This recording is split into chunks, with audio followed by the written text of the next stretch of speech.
الرجیم بسم اللہ الرحمن الرحیم وَإِذَا قِيلَ لَهُمْ آمِنُوا كَمَا آمَنَ النَّاسُ قَالُوا أَنُؤْمِنُ كَمَا آمَنَ السُّفَهَاءُ أَلَا إِنَّهُمْ هُمُ السُّفَهَاءُ وَلَكِنْ لَا يَعْلَمُونَ۔ ان آیات میں منافقین کا بیان چل رہا ہے۔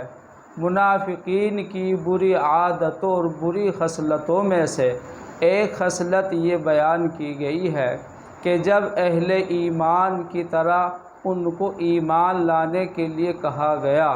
تو انہوں نے مومنین اور ایمان لانے والے حضرات کو بطور تحقیر اس بات سے تشبیہ دی کہ یہ تو ناسمجھ اور بیوقوف لوگ ہیں۔ اللہ تعالیٰ نے منافقین سے یہ کہا کہ سچے مومنین کی طرح، اچھے مسلمانوں کی طرح، کامل الایمان لوگوں کی طرح تم بھی ایمان لاؤ۔ تمہارا ایمان اور خود تمہارا اعتبار اسی وقت حاصل ہوگا جب تم سچے مسلمانوں کی طرح ایمان لاؤ گے، اور تمہیں ایسے ہی ایمان لانے کی دعوت دی جاتی ہے۔ اس کے جواب میں منافقین نے اپنی عادت اور اپنے مزاج کے اعتبار سے وہی بات کہی اور وہی جواب دیا جو وہ دیا کرتے تھے اور جو ان کا طریقہ تھا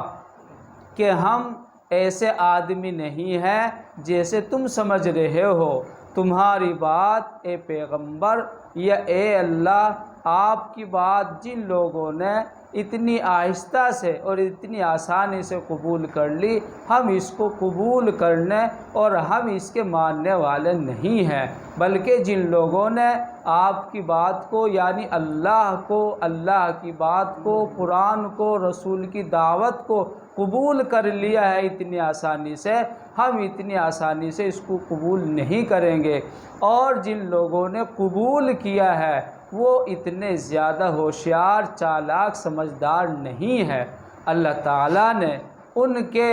اس برے اور اس اچھوتے اور گندے جواب میں یہ ارشاد فرمایا کہ بے وقوف یہ نہیں ہیں، بلکہ یہ ایمان لانے والے، اللہ کو اللہ ماننے والے اور پیغمبر کی دعوت قبول کرنے والے تو اچھے اور سچے اور اللہ کے مقبول بندے ہیں۔ یاد رکھو یہ بے وقوف اور احمق نہیں ہے، تم اپنی ناسمجھی، ہوشیاری اور چالاکی کی وجہ سے تم ہی نالائق اور بے وقوف ہو۔ اور اصل بات یہ ہے کہ تمہارا بے وقوف ہونا خود تمہاری سمجھ میں نہیں آ رہا ہے اور تم نہیں جانتے کہ تم کس غلط راہ پر پڑ گئے ہو اور کون سی غلط روش تم نے اختیار کر لی ہے۔ آیت پاک کا خلاصہ اور آیت کریمہ سے اگر کوئی سمجھدار ہو تو یہ بات بخوبی سمجھی جا سکتی ہے کہ آج بھی جو لوگ اللہ کی، نبی کی، قرآن کی، آخرت کی دعوت دیتے ہیں اور اللہ کے اس کام پر لگے ہوئے ہیں، یعنی انبیاء کرام کے مشن کو چلائے ہوئے ہیں، آج بھی دنیا دار اور دنیا سے تعلق اور محبت رکھنے والے لوگ ایسے دیندار لوگوں کو کمتر اور حقیر ہی سمجھتے ہیں، الا ماشاء اللہ جن کو اللہ نے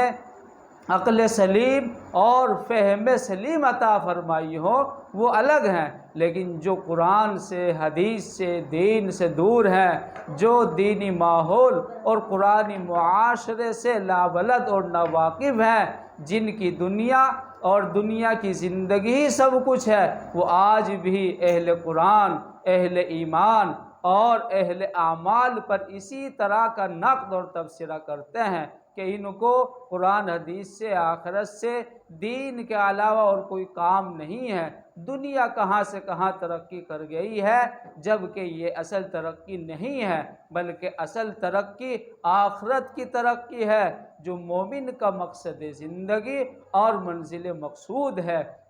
آیت کریمہ سے یہ بات صاف سمجھ میں آتی ہے کہ اللہ اور رسول کی اور قرآن و حدیث کی بات مان کر اس پر عمل کرنے والے ہی اصل ہوشیار اور سمجھدار ہیں، اور دین سے دور رہنے والے لوگ، قرآن و حدیث سے فراری اختیار کرنے والے لوگ سراسر نقصان اور خسارے میں ہے۔ اس لیے منافقین جیسا رویہ اور منافقین جیسا طور طریقہ اختیار نہ کر کے، بلکہ اللہ اور اس کے رسول کی دعوت کو جو قرآن و حدیث کی شکل میں موجود ہے اس کو قبول کرے اور انہی کے مطابق اپنی زندگی گزارے۔ انشاءاللہ دنیا میں بھی کامیابی ملے گی اور آخرت میں بھی کامیابی حاصل ہوگی۔ اللہ تعالی عمل کی توفیق عطا فرمائے۔ وآخر دعوانا الحمدللہ رب العالمین۔